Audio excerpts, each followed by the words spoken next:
Jahe dapat digunakan sebagai obat alami meredakan bronkitis berkat kandungan gingerol dan shogaol yang bersifat antiinflamasi dan antioksidan kuat yang dapat mengurangi peradangan saluran napas.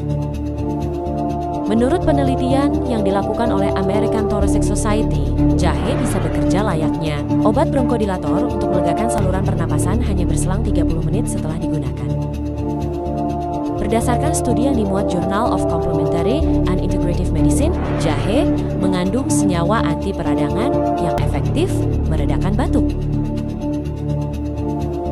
Untuk mendapatkan khasiat jahe, bisa dilakukan dengan cara memakan mentah atau merebusnya. Masukkan 3 gelas air ke dalam panci dan rebus hingga mendidih. Setelah itu, masukkan 1 potong jahe yang telah dikupas dan diiris-iris halus ke dalam rebusan air tersebut. Biarkan hingga 10 menit, lalu tiriskan.